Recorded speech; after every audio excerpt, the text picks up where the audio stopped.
Assalamualaikum warahmatullahi wabarakatuh. Kami dari kelompok 13 yang beranggotakan Dewi Rabiatul Adawiyah, NIM 4119013, Sifa Atika Tuzaroh, NIM 4119030, Tania Putri Novita S, NIM 4119117, dan saya sendiri Nala Hilmiana, NIM 4119182. Kami akan membahas mengenai analisis sumber dana dan penggunaan dana. Yang pertama ada pengertian analisis sumber dana dan penggunaan dana. Analisis sumber dan penggunaan dana sering juga disebut dengan analisis aliran dana. Hal ini merupakan alat analisa finansial yang sangat penting bagi manajer keuangan. Analisa aliran dana tersebut akan dapat diketahui dari mana datangnya dana dan untuk apa dana tersebut digunakan. Kemudian ada aliran dana dalam pengertian kas. Aliran dana dalam pengertian kas merupakan aliran kas masuk atau sumber dana dan aliran kas keluar atau penggunaan dana yang langsung mempengaruhi besarnya kas yang berasal dari laporan neraca dan laba rugi. Kemudian mengenai langkah-langkah untuk menganalisis laporan sumber dana dan penggunaan kas. Yang pertama yaitu membandingkan pos-pos yang ada pada dua titik keadaan neraca untuk menyusun perubahan-perubahan yang terjadi. Kemudian diklasifikasikan unsur-unsur dari laporan neraca yang memperbesar kas. Lalu mengklasifikasikan unsur-unsur dari laporan neraca dan yang memperkecil kas. Kemudian mengklasifikasikan unsur-unsur dari laporan laba rugi yang menyebabkan kenaikan atau penurunan kas.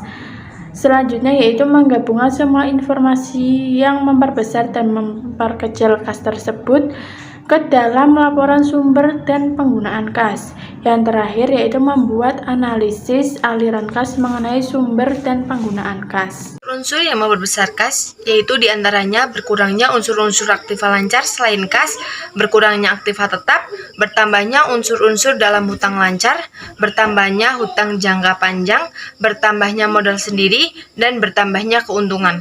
Untuk yang selanjutnya yaitu unsur-unsur yang memperkecil kas, yaitu bertambahnya unsur-unsur aktiva lancar selain kas, bertambahnya aktiva tetap, berkurangnya hutang lancar, berkurangnya hutang jangka panjang, berkurangnya modal sendiri, adanya pembayaran dividen kas, dan adanya kerugian.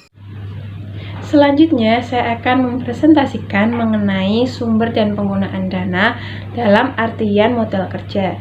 Nah, analisis sumber dan penggunaan dana dalam pengertian modal kerja disebut sebagai analisis sumber dan penggunaan modal kerja. Nah, yang merupakan analisis mengenai aliran dana yang memperbesar modal kerja dan memperkecil modal kerja. Modal kerja di perusahaan adalah pos-pos atau unsur-unsur yang ada dalam aktiva lancar dan hutang lancar. Nah, konsep modal kerja ini ada dua. Yang pertama itu kuantitatif, yang kedua kualitatif. Nah, yang konsep modal kerja kuantitatif yaitu modal kerja yang dihitung dari keseluruhan jumlah aktiva lancar.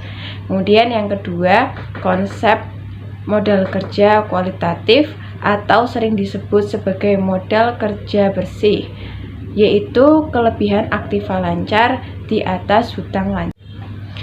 Kemudian ada perubahan sumber dana dan perubahan penggunaan dana.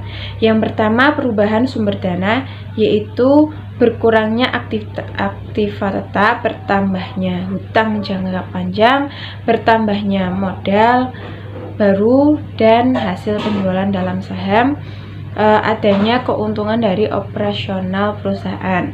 Nah, yang kedua itu perubahan penggunaan dana. Yang pertama, bertambahnya aktiva tetap. Yang kedua, berkurangnya hutang jangka panjang. Yang ketiga, berkurangnya modal atau pembelian kembali saham perusahaan. Yang keempat, pembayaran cash dividen. Dan yang terakhir yaitu adanya kerugian dalam operasional perusahaan. Kemudian untuk presentasi selanjutnya akan disambung oleh rekan saya. Saya akan melanjutkan poin yang selanjutnya yaitu Langkah-langkah dalam menyusun laporan sumber dan penggunaan dana.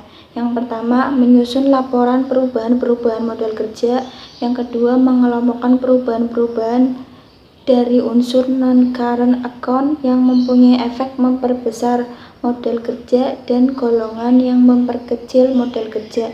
Yang ketiga, mengelompokkan unsur-unsur dalam laporan laba ditahan ke dalam golongan yang mempunyai efek memperbesar dan memperkecil modal kerja. Yang keempat, berdasarkan informasi tersebut dapat disusun laporan sumber dan penggunaan dana dalam model kerja. Demikian presentasi dari kelompok kami. Apabila ada tutur kata yang salah, kami mohon maaf. Sekian dan terima kasih. Wassalamualaikum warahmatullahi wabarakatuh.